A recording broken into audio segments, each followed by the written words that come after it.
Hello students, last class मैंने आपसे बताया था हम लोग ऑब्जेक्टिव्स की बात कर रहे थे, ऑब्जेक्टिव्स ऑफ अकाउंटिंग, है ना, इंट्रोडक्शन ऑफ अकाउंटिंग में। तो वही उसी के आगे बढ़ते हैं हम लोग कि ऑब्जेक्टिव्स ऑफ अकाउंटिंग क्या है और क्या चीजें नहीं है और टर्म्स की बात करते हैं। I am Ankit Mishra, your guider, motivator and a mentor. So आज हम बात करते हैं कि ऑब्जेक्टिव्स की बात कर रहे थे। तो ऑब्जेक्टिव्स क्या हैं अकाउंटिंग के? तो ऑब्जेक्टिव्स के अकाउंटिंग्स क्या होते हैं, मेन उद्देश्य क्या होता है? तो उद्देश्य में ये चीजें होती हैं कि जो अकाउंटिंग करने का मेन पर्पस क्या है। जाहिर सी बात है, हम कोई काम करते हैं तो क्यों कर रहे हैं? तो करने का मेन पर्पस क्या है कि हम उसको मेंटेनेंस रख रहे हैं, रिकॉर्ड रख रहे हैं। रिकॉर्ड क्यों रख रहे हैं? जाहिर सी बात है, हमें फाइनेंशियल पोजीशंस मालूम करने के लिए। और क्यों रिकॉर्ड रख रहे हैं? अपना प्रॉफिट एंड लॉस मालूम करने के लिए। और क्यों रिकॉर्ड रख रहे हैं? ताकि जो इंटरेस्टेड यूजर्स है, मैंने आपसे लास्ट क्लास बताया था इंटरेस्टेड यूजर्स कौन से होते हैं, एक इंटरनल और एक्सटर्नल। तो जो यूजर्स हैं उनके लिए ये सारे जो पॉइंट्स हैं, ये सारे ऑब्जेक्टिव्स होते हैं, ताकि हम लोग और एक चीज और कह सकते हो कि ऑब्जेक्टिव्स और क्यों होता है, रिकॉर्डिंग हम लोग क्यों करते हैं कि एज अ एविडेंस के तौर पर जो फ्यूचर में काम आते हैं अगर कोई हमारे कंपनी के अगेंस्ट में स्यू कर देता है। ठीक, तो आगे बढ़ते हैं हम लोग। अब बात कर लेते हैं टर्म्स। मैंने बताया था कि हम नेक्स्ट टॉपिक पर नेक्स्ट क्लास में हम लोग टर्म्स की बात करेंगे, बताया था आपसे। तो वही चीज है, पहला पॉइंट है एंटिटी। एंटिटी मतलब क्या होता है? जाहिर सभी लोग जानते हैं कि एंटिटी मतलब होता है एक पहचान, एक व्यक्ति की अपनी इंडिविजुअल जो पहचान होती है। अब ये चीजें हैं कि एक व्यक्ति की इंडिविजुअल पहचान अलग होती है और एक कंपनी की इंडिविजुअल पहचान अलग होती है। तो दोनों की पहचान अपनी अपनी अलग अपनी जगह पर होती है। तो वही चीजें हैं। तो इंडिविजुअल एग्जिस्टेंस क्या है? एक बिजनेस की एग्जिस्टेंस अलग होती है और एक इंडिविजुअल पर्सन की एग्जिस्टेंस अलग होती है। ठीक, जैसे हमने कहा गया, तो वही चीज है कि इंडिविजुअल। और यहाँ कह रहा है कि लाइक, जैसे यहाँ लिख दिया है कि एग्जाम्पल दे दिए हैं कि आईटीसी कंपनी है, सुपर बाजार है। ये एग्जाम्पल दिए मीन्स दोनों की पहचान अपनी अपनी अलग अलग होती है। आगे बात कर लेते हैं ट्रांजैक्शंस। जैसे हमने अकाउंटिंग की डेफिनेशन में पढ़ा था कि ट्रांजैक्शंस जो होते हैं उनको इवेंट्स भी कहते हैं। और ये बताया था कि जो ट्रांजैक्शन और इवेंट्स दो पार्टीज या उससे ज्यादा पार्टीज के बीच में होता है, क्योंकि इंडिविजुअल कोई भी ट्रांजैक्शन नहीं कर सकता। तो वही चीज बताई गई है कि यहाँ पर जो इवेंट्स हो रहे हैं, इवेंट्स इन्वॉल्व बिटवीन टू और मोर पार्टीज। तो बिटवीन टू और मोर पार्टीज के बीच में जो इवेंट्स हो रहे होते हैं उन्हें ट्रांजैक्शंस कहते हैं। ट्रांजैक्शंस कैसे होते हैं? ट्रांजैक्शन या तो कैश के फॉर्म में होगा या तो क्रेडिट के फॉर्म में होगा। जाहिर सी बात है, हमारी कोई शॉप है और हम कोई चीज सेल कर रहे हैं, तो हमने क्या है, बिटवीन टू पार्टीज तो हो रहा होगा, या हमने जिस परचेज किया हो तो on the basis of cash और क्रेडिट ही किया होगा ना। तो वही चीज कह रहा है कि ट्रांजैक्शंस जो होते हैं वो हमारे कैश और क्रेडिट के फॉर्म में होते हैं। और यहाँ पर purchase of goods, receipts of money, तो ये हमारे एग्जांपल्स हो सकते हैं जो बिटवीन टू पार्टीज के बीच में होते हैं। उसके बाद बात कर लेते हैं हम लोग एसेट्स की बात करते हैं। एसेट्स क्या होता है? तो एसेट्स वो चीजें होती हैं जो किसी बिजनेस को रन करने के लिए, याद रखिएगा कि किसी बिजनेस को रन करने के लिए जो जिन जिन चीजों की या जिन जिन रिसोर्सेस की हमें जरूरत होती है वो सारी चीजें एसेट्स कहलाती हैं। सपोज दैट हमारी कोई एक शॉप है, बेकरी की शॉप है, तो बेकरी में क्या होगा कि बेकरी में जो हमारी लैंड है, जो वहां पर हमारा फर्नीचर लगा हुआ है, जो वहां पर हमारी गुड्स हैं, जो हमारे पास लाइट है, जितनी भी चीजें वहां पर किसी बिजनेस को इस्टेब्लिश करने के लिए या उसको ऑपरेट करने के लिए जितनी चीजों की यूज होती है वो सारी चीजें हमारी एसेट्स कहलाती हैं। अब यहाँ बात हो रही है कि एसेट्स सारी तो होंगी, लेकिन उसमें कैटेगराइज कर दिया गया होगा ना कि एसेट्स कौन कौन सी कैसी हैं। तो वही चीजें हैं कि जो एसेट्स होती हैं आपकी, वो आपकी कैसी होंगी? टू टाइप्स की होंगी। एक होती है फिक्स्ड एसेट्स और एक होती है करंट एसेट्स। तो फिक्स्ड एसेट्स कौन सी होती हैं? फिक्स समझ में आ रहा होगा कि दैट मीन्स इमूवेबल, वो चीजें, वो बिजनेस की वो सारी रिसोर्सेज जो इमूवेबल है, एक प्लेस से दूसरे प्लेस पर मूव नहीं कर सकती। जैसे लैंड, बिल्डिंग, प्लांट, मशीनरी, आपने की रख दिया ना, दोबारा तो उसको आप इधर तो नहीं करोगे। तो वो चीजें होती हैं फिक्स्ड एसेट्स। फिर होते हैं करंट एसेट्स। अब करंट एसेट्स क्या होती हैं? करंट एसेट्स वो चीजें होती हैं जो डे टू डे ऑपरेशंस के लिए यूज हो रही होती हैं। ठीक है ना, डे टू डे कह सकते हो या शॉर्ट टर्म पीरियड के लिए कह सकते हो। जैसे आपने कहा कैश जो आपके पास आ रहा है वो जमा करने जाओगे बैंक में, आप किसी को उधार माल खरीदोगे या बेचोगे, तो जो उधार माल आप बेचने वाला जो व्यक्ति है वो कौन कहलाएगा? क्रेडिटर। और उधार खरीदने वाला व्यक्ति कौन कहलाएगा? डेटर। ठीक, दैट मीन्स जो बेचने के बाद रुपए वापस लेता है उसे कहते हैं क्रेडिटर, और जिसने क्या किया, उधार लेने के बाद देना है, तो वो क्या कहलाएगा? डेटर। बहुत से बच्चे कंफ्यूज हो जाते हैं दोनों के बीच में। ठीक है, अभी इसके बारे में आगे और बात करेंगे। और ये दोनों चीजें क्या है कि जो लॉन्ग टर्म बेसिस पे जो काम करता है उसे फिक्स्ड एसेट्स कहते हैं, जो शॉर्ट टर्म बेसिस पे काम करता है उसे करंट एसेट्स कहते हैं। अब यहाँ बात हो रही है कि एसेट्स, हमने बात तो कर ली कि ये सारी चीजें जो होती हैं किसी बिजनेस को ऑपरेट करने के लिए हेल्पफुल होती हैं, लेकिन हम यहाँ बात कर रहे हैं कि जब हम लोग बैलेंस शीट बनाएंगे तो एसेट्स कहाँ शो की जाती है। तो बैलेंस शीट में जो एसेट्स होती है वो हम लोग राइट हैंड साइड में शो करते हैं। जब हम फॉर्मेट बनाएंगे, जब हम उस चैप्टर पर जाएंगे तो उसकी बारे में बात करेंगे। तो मैंने यहाँ पर बता दिया है कि जो बैलेंस शीट में राइट हैंड साइड में एसेट्स को शो किया जाता है। अब एसेट्स के बाद हमने बात करी कि उसी बिजनेस को ऑपरेट करने के लिए जो जो चीजों का यूज होता है उन्हें कहते हैं एसेट्स। लेकिन हमने बिजनेस जो चीजें लगाई हैं आगे वो हुआ क्या, तो हमने कहा किसी बिजनेस को इस्टेब्लिश करने के लिए या उसे इनहांस करने के लिए हम लोग जो इन्वेस्टमेंट करते हैं बिजनेस में उसे कैपिटल कहते हैं। ठीक, क्या है, तो बिजनेस में क्या चीजें हो गई कि जितनी भी एसेट्स होती है, समझिएगा, जितनी भी एसेट्स आपकी है उसको कंबाइंड कर दिया जाए कहां पर, बिजनेस को इस्टेब्लिश करने के लिए या इनहांस करने के लिए, उसे कैपिटल कहते हैं। अब यहाँ पर बात हो रही है कि कैपिटल आपकी इन फॉर्म ऑफ कैश और एसेट्स दोनों हो सकती है।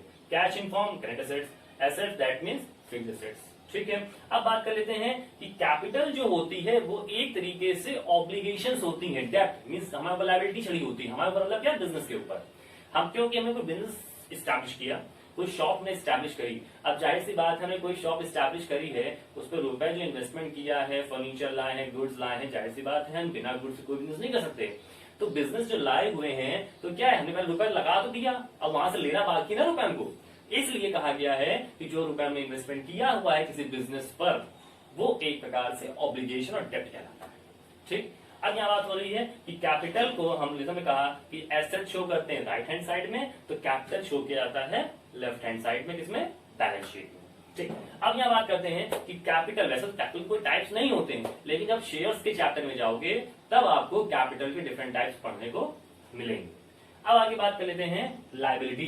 तो लायबिलिटी क्या होती है, जैसे मैंने कहा कि किसी कंपनी के ऊपर जो ऑब्लिगेशंस और जो डेब्ट लग जाती हैं लायबिलिटी कहते हैं, और लायबिलिटी शो किस तरफ होती है, वो भी बैलेंस शीट के लेफ्ट हैंड साइड ही शो होती है जिस तरफ कैपिटल शो होता है। तो लायबिलिटी क्या होती, ऑब्लिगेशंस, डेब्ट जो हमको फ्यूचर में पे करना होता है, जो बैलेंस शीट के लेफ्ट हैंड साइड शो होता है जिधर बैलेंस शीट या जिस तरफ कैपिटल शो होती है। ठीक है, अब यहाँ बात कर लेते हैं कि लायबिलिटीज भी डिफरेंट टाइप्स की होंगी, तो नहीं कि लायबिलिटीज तो ठीक है, लेकिन यहाँ पर बात ये हो रही है कि liabilities according to time period हमको पे करनी होती है, और जितने टाइम के अकॉर्डिंग वो चीजें पे करनी होंगी उसी के अकॉर्डिंग ही हमारी वो टाइम पीरियड के अकॉर्डिंग चीजें बन जाएंगी। अब यहाँ बात कर लेते हैं कि जो लायबिलिटी है अकॉर्डिंग टाइम पीरियड पे करना था, तो अगर कोई व्यक्ति ने जो उधार ले रखा है वो 1 साल के लिए ले रखा है या उससे कम के लिए ले रखा है तो वो हो जाता है शॉर्ट टर्म पीरियड के लिए। किसी व्यक्ति ने 1 साल से ज्यादा या 5 साल से कम के लिए उधार ले रखा है तो वो हो जाता है मिड टर्म पीरियड, और अगर किसी व्यक्ति ने 5 साल से ज्यादा के लिए उधार ले रखा है तो उसे कहते हैं लॉन्ग टर्म पीरियड। और यही जो 3 पीरियड हैं लायबिलिटी को इन 3 पीरियड्स के अकॉर्डिंग कैटेगराइज कर दिया गया है। ठीक है, इतनी चीज क्लियर हो गई। अब मैं इसका एग्जांपल दे देता हूँ। शॉर्ट टर्म पीरियड जैसे क्रेडिटर होते हैं, जो दुकान में चीजें खरीदने और बेचने के लिए आते हैं वो शॉर्ट टर्म पीरियड के लिए आते हैं कि हम आपका 1 महीने के अंदर या 2 महीने के अंदर पेमेंट, या तब की अंदर 1 साल के अंदर पेमेंट कर देते हैं। लेकिन जैसे हमारे डिवेंचर्स हो गए, बॉन्ड्स हो गए, तो ये ऐसी चीजें होती हैं जो हम लोग साल भर से ज्यादा रख सकते हैं, 5 साल से ज्यादा रख सकते हैं। तो ऐसी चीजें जो होती हैं वो हमारे मिड टर्म और लॉन्ग टर्म दोनों में आ जाते हैं। ठीक है, इतनी चीज क्लियर हो गई। अब इसके आगे लोग बात हम करते हैं जो नेक्स्ट टर्म्स हैं। ठीक, तो आगे देखते हैं कुछ क्या चीजें हैं, क्या क्या टॉपिक्स हो रहे थे, कैसे क्या टॉपिक्स होंगे। अब आगे बात कर लेते हैं हम लोग सेल्स। तो सेल्स क्या होती है, हर व्यक्ति जानता है कि सेल्स क्या होती है। सेल्स इन सेंस कि हम लोग कह सकते हैं कि जो एक, याद रखना मैंने आपसे कहा था कि प्रैक्टिकली पॉइंट ऑफ व्यू तो हर चीज सोचना, तो जितने भी हम लोग टर्म्स पढ़ रहे हैं वो सारे चीजें as a salesman, as a businessman की तरीके ही समझ करके पढ़ना। ठीक, और उसके बारे में थिंक करना। उससे बात कर लेते हैं कि सेल्स क्या है। तो सेल्स के बारे में बात कर लेते हैं हम लोग बेटा। तो सेल्स यहाँ चीजें क्या है कि एक हम लोग एक बिजनेसमैन है, एक शॉप में बैठे हुए सेलर्स हैं, तो हम लोग जो चीजें सेल कर रहे हैं, तो सेल क्या है कि किसी गुड्स को बेच रहे हैं ना, क्या लिखा हुआ है, the total revenue from the goods and services sold और प्रोवाइडेड बाय कस्टमर। तो जो भी गुड्स हैं हम लोग सोल्ड कर रहे हैं कस्टमर को इन बिहाफ ऑफ मनी, तो मनी के बिहाफ में जो जो चीजें हम कस्टमर्स को प्रोवाइड करते हैं उसको सेल कहते हैं। सेल हमारे 2 तरीके हो सकती हैं, एक कैश और एक क्रेडिट। ठीक है, अब आगे बात करते हैं। उसके बाद बात करते हैं, हम लोगों ने सामान बेच तो दिया, बेचने के बाद क्या होता है कि उस अमाउंट को कलेक्ट करने के लिए जो हमें मिलता है, हमने सेल कर दी लेकिन हमें रुपए भी तो लेने हैं ना, तो जो रुपए ले रहे हैं उसे क्या कहेंगे, revenue. Revenue in sense, suppose that, एक एग्जांपल ले लेते हैं कि कोई एक ऐसा गुड्स है जिसका प्राइस हमारा है 20 रुपीज, सपोज दैट मार्कर की बात कर लेते हैं। तो मार्कर हमारा 20 रुपीज का है, हमने सोल्ड कस्टमर को दे दिया। कस्टमर को देने के बाद अब कस्टमर ने क्या कहा कि उसका मार्कर जो प्राइस लिखा हुआ था वो 30 रुपीज था।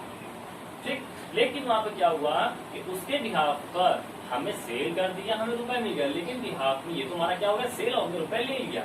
लेकिन अगर रिवेन्यू की बात कर लें तो रिवेन्यू का मतलब कि किसी भी काम को करने के लिए जो हमको अलग से जो पेमेंट मिलती है, या आप कह सकते हैं कि जो हम सेल कर रहे हैं उसी में जो हमारा कमीशन या प्रॉफिट जुड़ा होता है उसको हम क्या कहते हैं, revenue. That amount earned by selling it's product.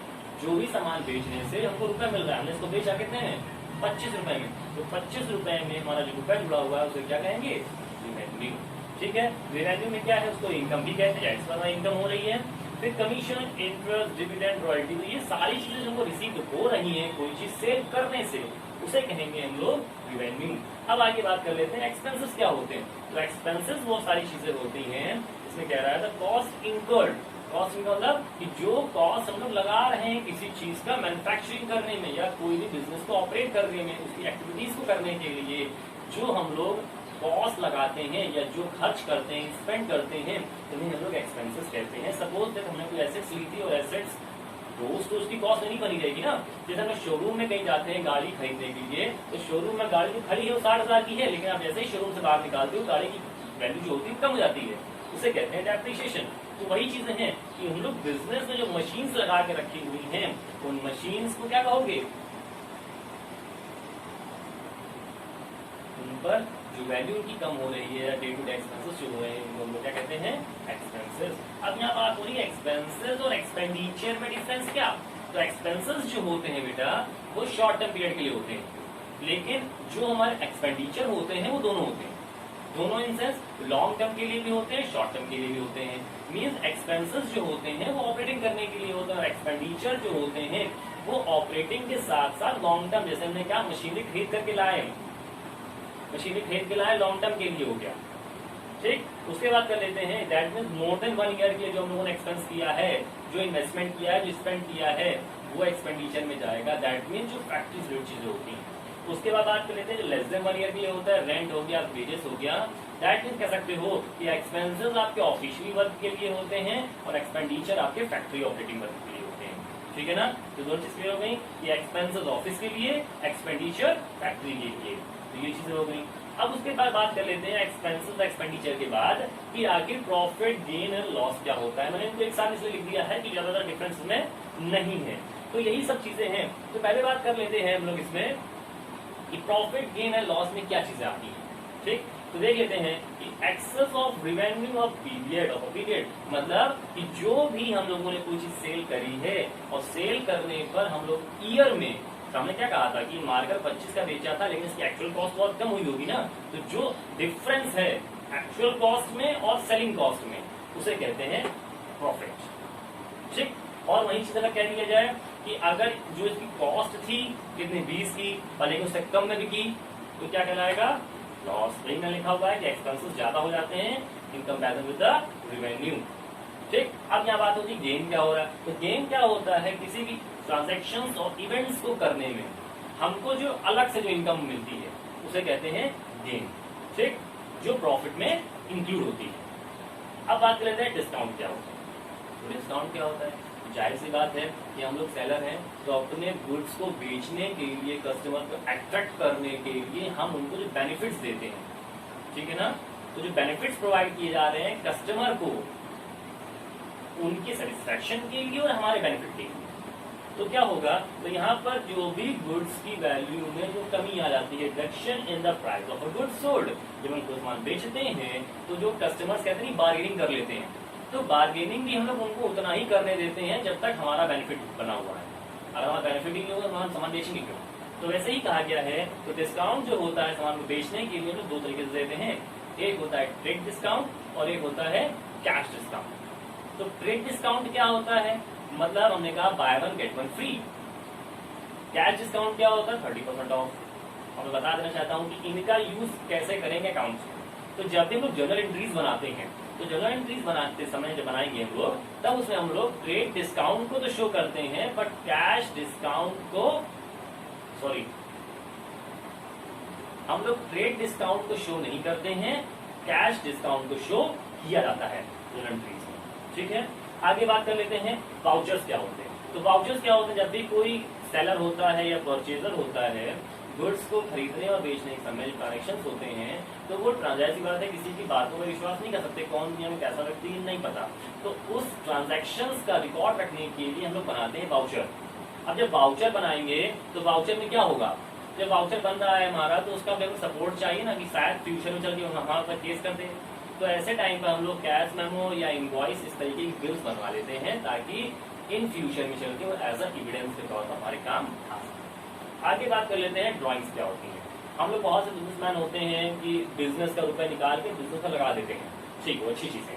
लेकिन कभी कभी बिजनेसमैन ऐसे होते हैं जो बिजनेस का रुपए निकाल करके पर्सनल यूज में खर्च कर लेते हैं, या बिजनेस के गुड्स निकाल करके पर्सनल यूज कर लेते हैं। जो पर्सनली यूज की जब बात आ जाती है तो उसे हम लोग ड्राइंग्स कहते हैं। अब इसके आगे बात कर लेते हैं रॉ मटेरियल या एज अ कोई प्रोडक्ट हम लोग ट्रेडिंग पर्पस के लिए किसी दूसरे होलसेलर से कुछ खरीदते हैं, या होलसेलर कहीं कंपनी खरीदता है, तो परचेजर तो कहलाएंगे हम लोग। तो ऐसी कंडीशन पर हम लोग कोई चीज खरीदते हैं ऑन बेसिस ऑफ क्रेडिट या कैश, तो वो चीजें हैं कि परचेज मतलब क्या हो गया, कोई चीज खरीदना। रिटेलर कस्टमर खरीदता है किससे, रिटेलर से, रिटेलर खरीदता है होलसेलर से, होलसेलर खरीदता है कंपनी से। तो एज हम लोग सेलर की बात कर रहे हैं, बिजनेसमैन की बात कर रहे हैं, हम कहीं ना कहीं खरीद ही रहे हैं ना। अब जो कंपनी है वो भी रॉ मटेरियल खरीदी गई होगी, तो एज अ परचेज उसे कहा गया है कि जो चीज खरीदी जाती है, और खरीदने के दो तरीके होते हैं, एक कैश और एक क्रेडिट, जिसको हम लोग टाइप्स भी कहते हैं परचेज के। और यहाँ बात कर लेते हैं कि परचेज जो होता है वो ट्रेडिंग में शो किया जाता है इन डेबिट साइड। ठीक, अब यहाँ बात करते हैं स्टॉक क्या होता है। अभी तक हम बात करी थी गुड्स क्या होता है। गुड्स वो चीजें होती हैं जिनका हम लोग ट्रांजैक्शंस करते हैं, जिनका लेन देन करने में हेल्प किया जाता है, उन्हें गुड्स कहते हैं। बट एट द टाइम हम लोग बात करते हैं कि गुड्स को हम लोग इन्वेंट्री या स्टॉक कहते हैं। गुड्स को इन्वेंट्री स्टॉक भी कहते हैं, बट डिफरेंस क्या है कि गुड्स का यूज हो रहा था ट्रांजेक्शन के लिए, बट स्टॉक का यूज कब होगा, जब कंपनी इंस्पेक्शन करती है एट द डेट, कब, 1 अप्रैल और 31 मार्च को। जब 1 अप्रैल को कंपनी इंस्पेक्शन करेगी और देखेगी हमारी कंपनी के पास इन हैंड हमारे पास कितना स्टॉक है या कितनी गुड्स हैं, और 31 मार्च चेक करेगी कि हमारे पास कितना गुड्स है, तो जो 1 अप्रैल को गुड्स जो हमारे पास है उसे कहेंगे ओपनिंग स्टॉक, और जो 31 मार्च को हमारे पास जो गुड्स बचा हुआ है उसे कहेंगे क्लोजिंग स्टॉक। ठीक, ये चीजें हो गई। अब आगे बात कर लेते हैं डेटर्स क्या होते हैं। तो डेटर और क्रेडिटर में मोस्टली मैंने कहा था कि बहुत बच्चे कंफ्यूज हो जाते हैं कि डेटर्स और क्रेडिटर्स होते कौन हैं।